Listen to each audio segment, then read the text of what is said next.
Welcome to SS news. నేను మీ శోభ.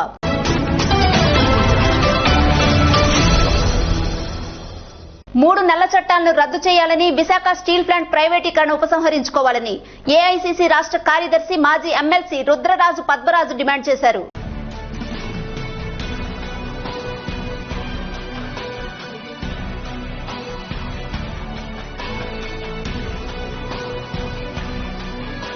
వ్యవసాయ రంగాన్ని పూర్తిగా నిర్వీర్యం చేసేలా కేంద్ర ప్రభుత్వం తీసుకువచ్చిన 3 వ్యవసాయ వ్యతిరేక నల్ల చట్టాలను రద్దు చేయాలని ఏఐసీ రాష్ట్ర కార్యదర్శి గిడుగు రుద్రరాజు పద్మరాజు డిమాండ్ చేశారు. నగరంలోని ఇందిరా విజ్ఞాన్ భవన్ లో మాజీ ముఖ్యమంత్రి దామోదరం సంజీవయ్య శత జయంతి సందర్భంగా ఆదివారం ఆయన చిత్రపటానికి పూలమాలలు వేసి నివాళులర్పించారు. అనంతరం నిర్వహించిన విలేకరుల సమావేశంలో ఆయన మాట్లాడారు. నూతన వ్యవసాయ చట్టాలు అమలు అయితే రైతులు వారి భూముల్లోనే కూలీలుగా మారే అవకాశం ఉందని ఆయన తెలిపారు. ప్రపంచవ్యాప్తంగా రైతులు చేస్తున్న దీక్షలకు మద్దతు లభిస్తుందని ఆయన వివరించారు. వ్యవసాయ రంగాన్ని నిర్వీర్యం చేసేందుకు మోడీ ప్రభుత్వం ప్రణాళికాబద్దంగా ముందుకు సాగుతోందని ఆయన ఆవేదన వ్యక్తం చేశారు. పేదలకు, బడుగు బలహీన వర్గాలకు న్యాయం జరగాలంటే ప్రభుత్వ రంగ సంస్థలను కాపాడుకోవాల్సిన అవసరం ఉందని ఆయన అన్నారు. విశాఖ ఉక్కు ఆంధ్రుల హక్కు అనే నినాదంతో పోరాటం చేసి సాధించుకున్న స్టీల్ ప్లాంట్ ప్రైవేటు పరం చేయాలన్న నిర్ణయం తగదన్నారు. స్టీల్ ప్లాంట్ ప్రైవేట్ పరం నిర్ణయానికి వ్యతిరేకంగా ఈ నెల 16న విశాఖలోని గాంధీ విగ్రహం వద్ద కాంగ్రెస్ పార్టీ రాష్ట్ర అధ్యక్షులు సాకే శైలజానాథ్ ఆధ్వర్యంలో నిరసన కార్యక్రమం నిర్వహిస్తున్నామని అన్నారు. ఈ కార్యక్రమంలో కాంగ్రెస్ నాయకులు బొడ్డేపల్లి సత్యవతి, అంబాజీరావు, గోవింద, మల్లిబాబు, సురేష్ తదితరులు పాల్గొన్నారు. ప్రధానిగా కాంగ్రెస్ పార్టీ ప్రధానిగా ఉన్నటువంటి పివి నరసింహరావు గారు దేశానికి దాన్ని అంకితం ఇవ్వడం జరిగింది. సుమారు 4,900 కోట్ల రూపాయల పెట్టుబడితోటి మనం ఆ ప్రాజెక్టును ఆనాడు ఏర్పాటు చేసుకున్నాం. కేంద్ర ప్రభుత్వం కానీ బ్యాంకుల నుంచి లోన్లు కానీ తీసుకున్నాం.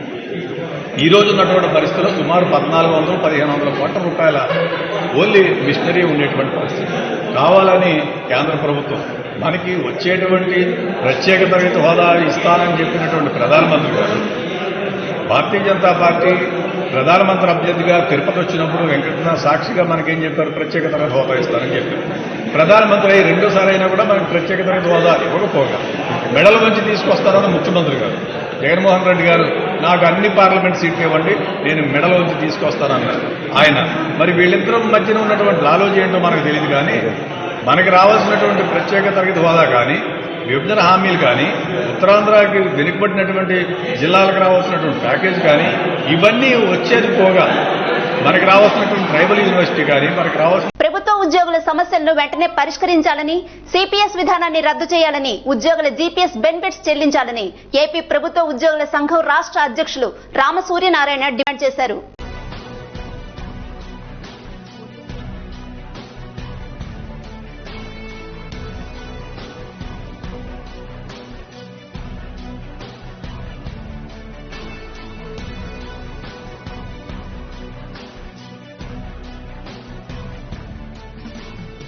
ప్రభుత్వ ఉద్యోగుల సమస్యలు పరిష్కరించడంలో ప్రభుత్వం చొరవ చూపాలని ఏపీ ప్రభుత్వ ఉద్యోగుల సంఘం రాష్ట్ర అధ్యక్షుడు కె సూర్యనారాయణ కోరారు. శ్రీకాకుళం జిల్లా కేంద్రంలో నాగావళి హోటల్ వద్ద ఏపీ ప్రభుత్వ ఉద్యోగుల సంఘం శ్రీకాకుళం జిల్లా శాఖ కార్యవర్గాన్ని ఎన్నుకున్నారు. ఈ సందర్భంగా ఆయన మాట్లాడుతూ గత ఏడాది ప్రభుత్వ హయాంలో పెండింగ్ లో ఉన్న సమస్యలు పరిష్కరించడంలో ప్రస్తుత ప్రభుత్వం జాప్యం చేస్తోందని తెలిపారు. వైసీపీ ప్రభుత్వం ఏర్పడి 2 ఏళ్లు గడుస్తున్నా ప్రభుత్వ ఉద్యోగులకు ఆశించిన ఫలితాలను అందించట్లేదని తెలిపారు. దీనికి సంబంధించి రాష్ట్రంలో అన్ని జిల్లాల్లో పర్యటించి తగిన కార్యాచరణ రూపొందించేందుకు చర్యలు తీసుకుంటామని అన్నారు. తమ సంఘ ఆర్థికపరమైన, విధానపరమైన, శాఖాపరమైన, సంక్షేమపరమైన సమస్యలు పరిష్కరించాలని కోరారు. ప్రభుత్వం ఫిబ్రవరి నెలలో కమిటీ ఏర్పాటు చేసి చర్చలకు పిలుస్తామని చెప్పి ఇప్పటి వరకు ఎటువంటి ప్రతిపాదన చేయలేదన్నారు. ప్రస్తుత ప్రభుత్వంలో 2 కొత్త సమస్యలు వేధిస్తున్నాయని, ఉద్యోగులకు రావాల్సిన జీపీఎస్ బెనిఫిట్స్ వెంటనే అందజేయాలని డిమాండ్ చేశారు. అలాగే ప్రభుత్వ పెన్షనర్లకు అందిస్తున్న పెన్షన్ ప్రతి నెల ఆలస్యం అవుతోందని ఆయన ఆవేదన వ్యక్తం చేశారు. ప్రభుత్వ ఉద్యోగులను ఒక ప్రాధాన్యతా వర్గంగా గుర్తించి సమస్యలు పరిష్కరించాలని ఆయన కోరారు. ఈ కార్యక్రమంలో ఏపీ ప్రభుత్వ ఉద్యోగుల సంఘం రాష్ట్ర ఉపాధ్యక్షులు వినయ్ కుమార్, రఘు, యుగంధర్, నగేష్, జిల్లా అధ్యక్షులు కిలారి నారాయణ, కార్యదర్శి రాజేశ్వరి, జిల్లా ఉపాధ్యక్షులు భరత్ భూషణ్, ఏటీఓ తవిట్నాయుడు పాల్గొన్నారు. ఆ సంబంధిత అధికారుల జీతం నుంచి రికవరీ చేయాలని ప్రభుత్వ విధానం చెబుతోంది. మరి ఈ రోజు 1,500 కోట్ల రూపాయలు ఉద్యోగులకి, రిటైర్ అయిన ఉద్యోగులకి చెల్లించాల్సిన జీపీఎఫ్ బకాయిలు పేరుకుపోయినాయి. 6 నెలల బట్టి ప్రభుత్వం చెల్లించడం లేదు. ఎంత మొత్తం పెండింగ్ ఉందో చెప్పమంటే కూడా ఆ సిఎఫ్ఎంఎస్ అధికారులు దాన్ని తెలియపరచడం లేదు. ఆఖరికి సమాచార హక్కు కింద అడిగినా కూడా సమాధానం ఇవ్వనటువంటి పరిస్థితులు ఎంత పెండింగ్ ఉందో కూడా తెలియని పరిస్థితి ఉంది. సో తక్షణమే ఈరోజు ఆంధ్రప్రదేశ్ ప్రభుత్వ ఉద్యోగుల సంఘం పక్షాన మీ మీడియా ద్వారా ప్రభుత్వాన్ని డిమాండ్ చేస్తా ఉన్నా, ప్రభుత్వ విధానమైనటువంటి 4.5% వడ్డీ చెల్లింపు, అది బాధ్యులైన అధికారుల జీతం నుంచి రికవర్ చేసేటువంటి విధానాన్ని అమలు చేస్తుందా లేదా ఈ ప్రభుత్వం? ఈ 1500 కోట్ల బకాయిల మీద 4.5% వడ్డీని లెక్క వేసి ఉద్యోగులకు చెల్లించి తక్షణమే దాన్ని ఆర్థిక శాఖ అధికారి రావత్ గారు, కేవీ సత్యనారాయణ గారు జీతం నుంచి రికవరీ చేస్తారా లేదా ప్రభుత్వం చెప్పాల్సినటువంటి అవసరం ఉందని మనం చేస్తా ఉన్నాం. తాళ్లవలస సర్పంచ్ ఎన్నికల్లో గెలుపొందిన సందర్భంగా జరిగిన విజయోత్సవ సభకు ఎచ్చెర్ల నియోజకవర్గ శాసనసభ్యులు గొర్లె కిరణ్ కుమార్ హాజరయ్యారు.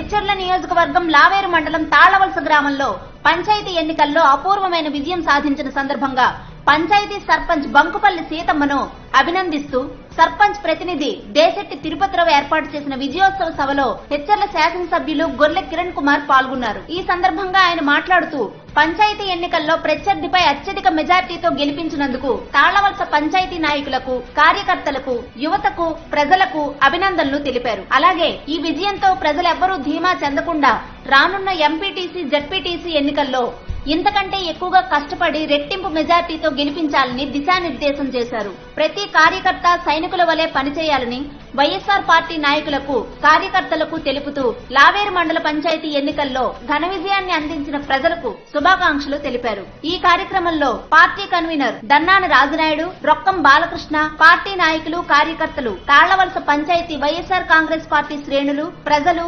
అభిమానులు పెద్ద ఎత్తున పాల్గొన్నారు.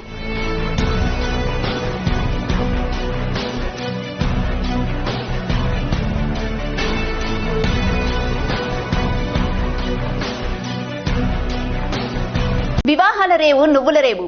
ప్రతి 2 సంవత్సరాలకు ఒకసారి ఊరిలోని గ్రామస్తులు, పెద్దలు కుదిర్చిన వివాహాలు చేసుకోవడం, అంతేకాకుండా ఒకేసారి అన్ని ఇళ్లలో వివాహాలు జరగడం మరింత ప్రాధాన్యత సంతరించుకుంది ఈ నువ్వుల రేవు.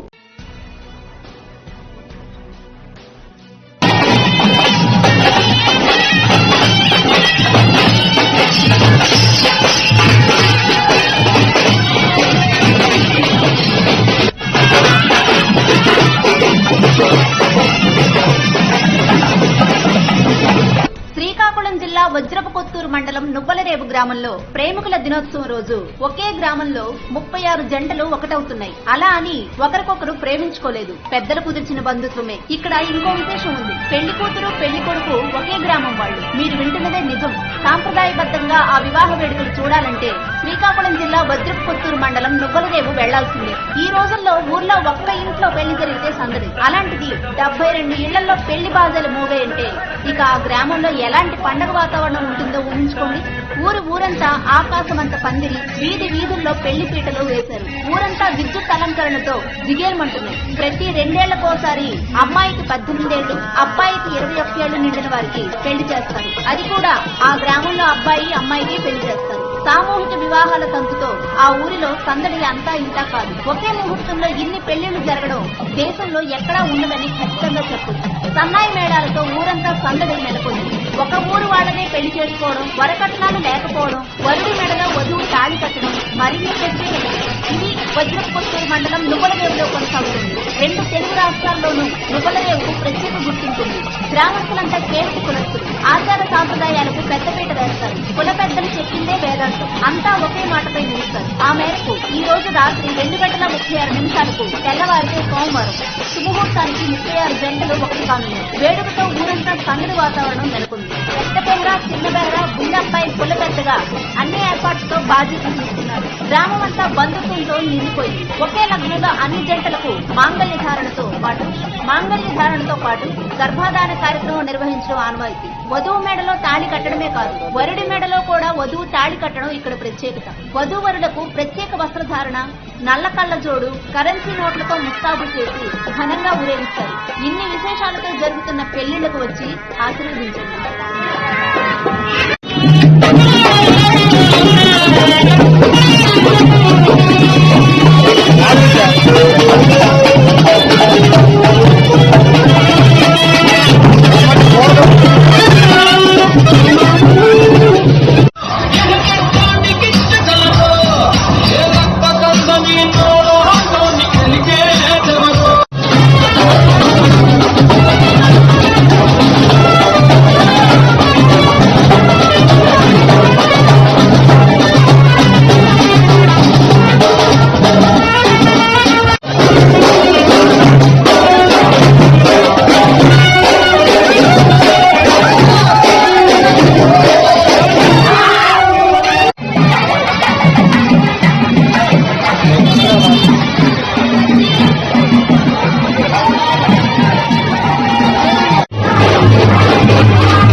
బైనపల్లి ప్రసాద్. నేనైతే వైజాగ్లో జాబ్ చేస్తున్నాను. ఇక్కడ మాది శ్రీకాకుళం జిల్లా నవ్వలరావు గ్రామం. ఇక్కడ ప్రతి 2 years ఒకసారి సామూహిక వివాహం జరుగుతుంది. ఇది పెద్దల సమక్షంలో 2 years ఒకసారి ఈ నవ్వలరావు అనే గ్రామంలో జరుగుతుందన్నమాట. ఇది ప్రతి ఒక్కరు సంబరంగా చేసుకుంటారు. పైగా ఈ సామూహిక వివాహం గురించి ప్రతి ఒక్కరు వెయిట్ చేస్తుంటారు. ఇది మా ఊర్లో పెద్ద ఈ వివాహం అనేది నైట్ వివాహం అనేది పెద్దల సాక్షులతో జరుగుతుంది కాబట్టి ప్రతి జేఆర్పురం పంచాయతీ ఓటర్లందరూ ఒక్క అవకాశం ఇవ్వాలని, పంచాయతీ అభివృద్ధికి అన్ని విధాల కృషి చేస్తానని వైసీపీ సర్పంచ్ అభ్యర్థి బవిరి రమణమూర్తి కోరారు.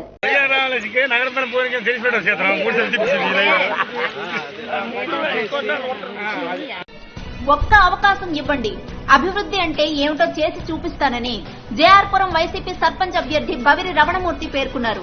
ఆయన ఆదివారం జేఆర్పురం పంచాయతీ పరిధిలో ఎస్సీ కాలనీ, కాపు వీధి, ఫ్రెండ్స్ కాలనీ, గరికపాలెం గ్రామాల్లో ఇంటింటి ప్రచారం నిర్వహించారు. ఈ సందర్భంగా ఆయన మాట్లాడుతూ జేఆర్పురం పంచాయతీ ప్రజలు ఒక్క అవకాశం కల్పిస్తే పంచాయతీని ఆదర్శ గ్రామ పంచాయతీగా తీర్చిదిద్దుతానని అన్నారు. గ్రామంలో నెలకొన్న అన్ని సమస్యలకు పరిష్కరించే విధంగా కృషి చేస్తానన్నారు. ఈసారి ఎన్నికల్లో హెచ్చర్ల శాసనసభ్యులు గొర్లె కిరణ్ కుమార్ మద్దతుతో వైసీపీ అభ్యర్థిగా పోటీ చేస్తున్నానని, తనకు ఒక్కసారి అవకాశం ఇచ్చి అత్యధిక మెజార్టీతో గెలిపించండి అని ఆయన కోరారు.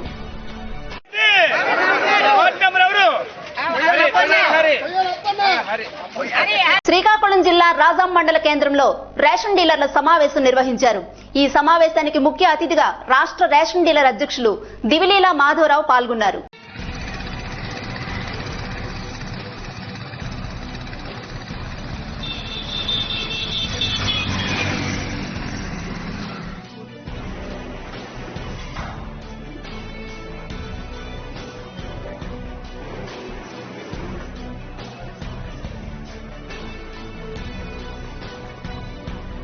రాజాం మండల కేంద్రంలో నిర్వహించిన రేషన్ డిపో సమావేశాల్లో రాష్ట్ర రేషన్ డీలర్ల సంఘం అధ్యక్షులు మాధవరావు పాల్గొన్నారు.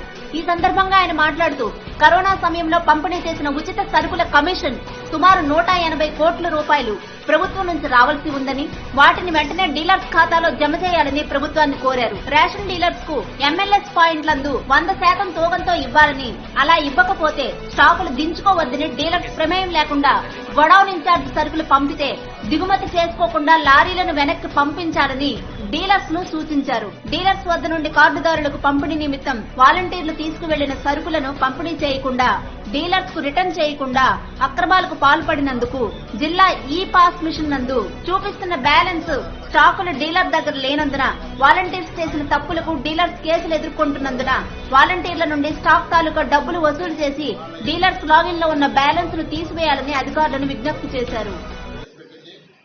ప్రవేశపెట్టిన విధానానికి మాకు ఇచ్చినటువంటి పరిధి మేరకు దాన్ని ఇవ్వాల్సిన డేటాకి ఎటువంటి అభ్యంతరం లేదు. కానీ దానిలో భాగంగా 6 దశాబ్దాలుగా ఈ వ్యవస్థ మీద ఆధారపడి జీవిస్తున్నటువంటి డీలర్లకి వాళ్ళకి వృత్తి భద్రతతో పాటుగా ఆర్థిక భరోసా కూడా కల్పించాలని చెప్పి మేము ప్రభుత్వాన్ని అభ్యర్థిస్తా ఉన్నాం. ఈ రోజున సంవత్సరాల క్రితం అసెంబ్లీలో మంత్రి గారు డీలర్లు అనేవాళ్ళు స్టాకిస్ట్గా ఉంటారు, రేషన్ షాప్ అనేది స్టాక్ పాయింట్గా ఉంటుందని చెప్పడం జరిగింది. సంవత్సరాలైనా కానీ దాని దానికి ఆదేశాలు రాలా. అది మా డీలర్లందరికీ కూడా ఆందోళన కలిగిస్తూ ఉంది. డీలర్లు వృద్ధులు, వికలాంగులు, వితంతువులు, మహిళలు అందరూ ఉన్నారు. వీళ్ళందరూ కూడా సెల్ఫ్ ఎంప్లాయ్మెంట్ స్కీమ్ కింద నియమించబడి వాళ్ళు పనిచేస్తూ ఉన్నారు. వాళ్ళకి అన్యాయం జరగకుండా న్యాయం చేయాలని ప్రభుత్వాన్ని కోరుతున్నాం. ముఖ్యంగా శ్రీకాకుళం జిల్లాలో 2019 సెప్టెంబర్లో పైలట్ ప్రాజెక్ట్ ప్రారంభించారు. ప్రారంభించిన తరువాత వీళ్ళు వాలంటీరు వీళ్ళ దగ్గర నుంచి సరుకు తీసుకెళ్ళడం, ఆ సరుకు అటు కార్డుదారులకి పంచకుండా ఇటు డీలర్కి కూడా హ్యాండ్ ఓవర్ చేయకపోవడం వల్ల ఈ పాస్ మిషన్లో డీలర్ లాగిన్లో స్టాక్ బ్యాలెన్స్ చూపిస్తూ ఉంది. ఒక్కొక్క డీలర్కి 10 నుంచి 20 క్వింటాలు బ్యాలెన్స్ చూపిస్తూ ఉన్నాయి. కానీ డీలర్ల దగ్గర భౌతిక నిల్వలు లేవు. అధికారులు వచ్చినప్పుడు భౌతిక నిల్వలు లేవు కాబట్టి మీ మీద కేసులు పెడుతున్నామని డీలర్లు కేసులు గురవుతా ఉన్నారు. ప్రభుత్వం వారు ఆ మిస్యూజ్ చేసినటువంటి వాలంటీర్ దగ్గర నుంచి ఏదైతే సరుకు హ్యాండ్ ఓవర్ చేయలేదో ఆ సరుకుకు సంబంధించిన డబ్బులు కట్టించి డీలర్ల సీబీలు తీసేసే విధంగా చేయాలని చెప్పి మేము ఇవాళ ప్రభుత్వ జిల్లా అధికారులు డిమాండ్ చేస్తా ఉన్నాం. 1, 2 పైలట్ ప్రాజెక్టు ప్రారంభించింది రాష్ట్రం జిల్లాలో, కానీ మిగతా 12 జిల్లాలో ఖాళీ భూముల ఆదాయం డీలర్లందరూ పొందుతున్నారు. ఆర్డర్ ప్రకారం డీలర్లకు అప్పచెప్పిన విధులు బాధ్యతలు ప్రకారం డీలర్లకు వృత్తి భద్రత కల్పిస్తూ తగిన ఆదేశాలు వెంటనే ఇవ్వాలని కోరుకుంటాం.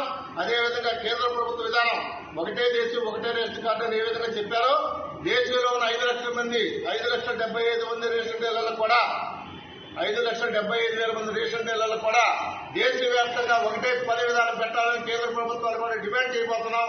ఆల్రెడీ మన పురంధరేశ్వర గారు కానీ అటు పవన్ కళ్యాణ్ గారు కానీ ఇటు మంత్రి కొడాలి నాని గారు కానీ ఉన్నతాధికారులు కలిసి మా విజ్ఞప్తి చేశాం. తొందరలో మా సమస్య పరిష్కారం చూపించి మాకు వృత్తి భద్రతతో పాటు ఆర్థిక భరోసా కల్పించాలని లేని పరిస్థితుల్లో మా రాష్ట్ర నాయకులందరూ సమావేశమై భవిష్యత్తు కార్యాచరణ నిర్ణయించుకుంటామని చెప్పి సందర్భంగా మీ అందరికీ తెలియజేసుకుంటా ఉన్నాం. నరసనపేట మేజర్ పంచాయతీలో స్థానిక సంస్థల ఎన్నికల్లో సర్పంచ్ అభ్యర్థిగా పోటీ చేస్తున్న బూరెల శంకర్ ప్రచారంలో దూసుకుపోతున్నారు. మేజర్ పంచాయతీ నరసనపేటలో వైకాపా మద్దతుదారులు తమ ప్రచారాన్ని ముమ్మరం చేస్తున్నారు.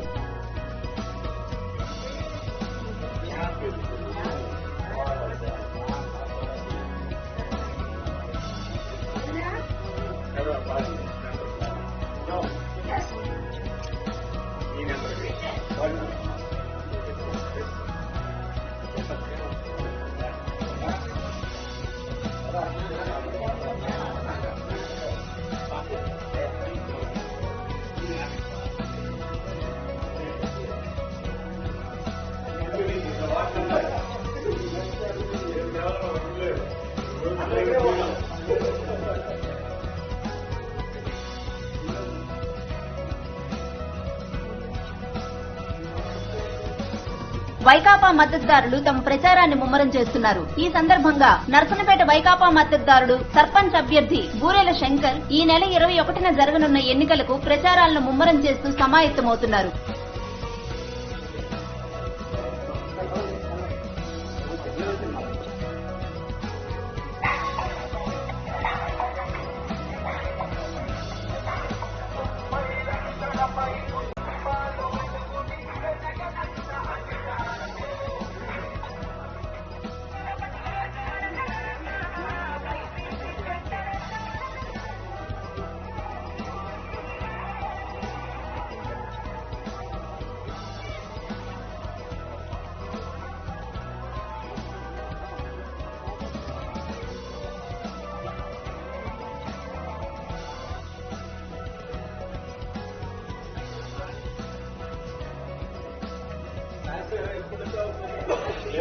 ముందు చెప్తాను గవర్నమెంట్ ఎప్పుడు అరేంజ్ చేసుకో.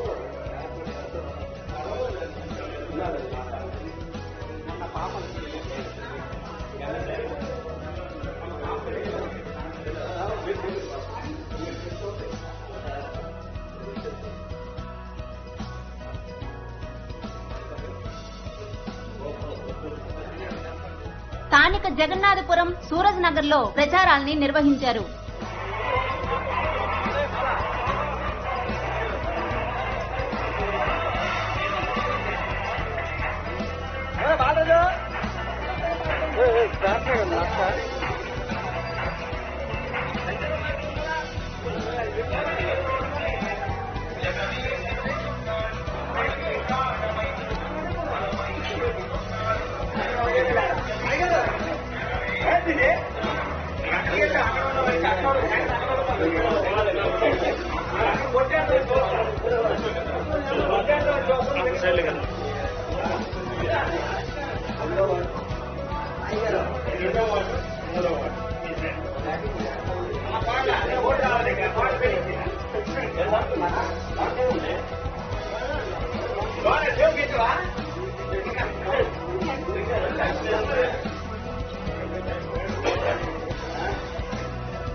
ఈ సందర్భంగా వైకాపా నాయకులు మాట్లాడుతూ సంక్షేమ పథకాలు తమ అభ్యర్థిని గెలిపిస్తాయని ధీమా వ్యక్తం చేశారు.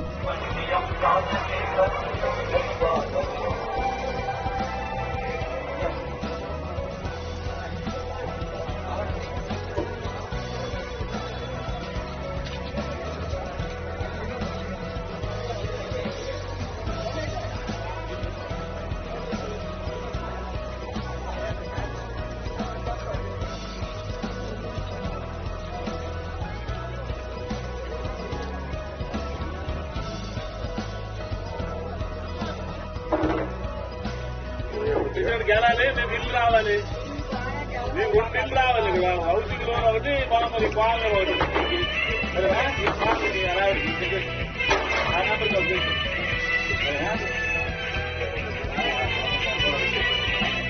నాకు ఒకటి హౌసింగ్ ఎందుకే కాదు మీకు ఓకేనా?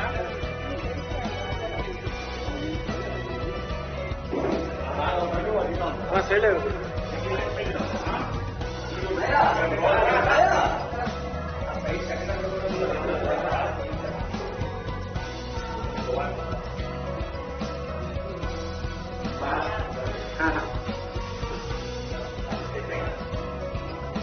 ఈ సందర్భంగా అభ్యర్థులు పెద్దల ఆశీర్వాదం తీసుకున్నారు. ప్రచారంలో భాగంగా స్థానిక మహిళలు హారతులతో స్వాగతం పలికారు.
మాజీ ఉప సర్పంచ్ కోరాడ చంద్రభూషణ్ గుప్తా, మాజీ జడ్పీటీసీ చింతు రామారావు, మాజీ మార్కెట్ కమిటీ అధ్యక్షులు ఆరంగి మురళీధర్, నరసనపేట వ్యవసాయ మార్కెట్ కమిటీ అధ్యక్షుడు పొన్నాన దాల్నాయుడుతో పాటు చీపురు కృష్ణమూర్తి, చింత అప్పన్న, తంగుడు జోగారావు, మార్పు విజయ్ కుమార్, 22 గుడ్ ఫ్రెండ్స్, పుట్నూరు సాయి ప్రసాద్, పెద్దిరెడ్డి రాము, సాసుపల్లి కృష్ణబాబు, రావాడ మోహన్ రావు, ముద్దాడ అప్పలనాయుడు, పుట్టూరు కృష్ణప్రసాద్, పాగోటి రాజారావు, ఈగల వేణుగోపాలరావు, గణగళ్ల శ్రీను, వైసరాజు కేశవరాజు, దండి జయప్రకాష్, నేతింటి రాజేశ్వరరావు, గంటి రమణయ్య, చింత చిన్నప్పన్న తదితరులు ప్రచారంలో పాల్గొన్నారు.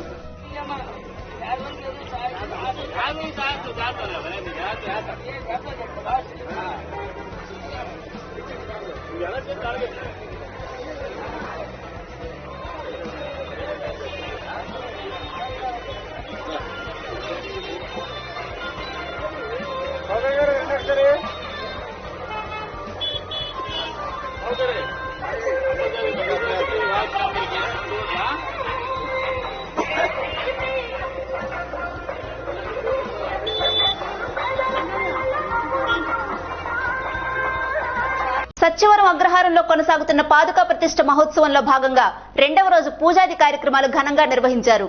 అలానే సాయంత్రం కోలాటం మరియు భరతనాట్యం చిన్నారులతో నిర్వహించడం జరిగింది.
ఇవే ఇవాల్టి విశేషాలు. Stay tune to SS news.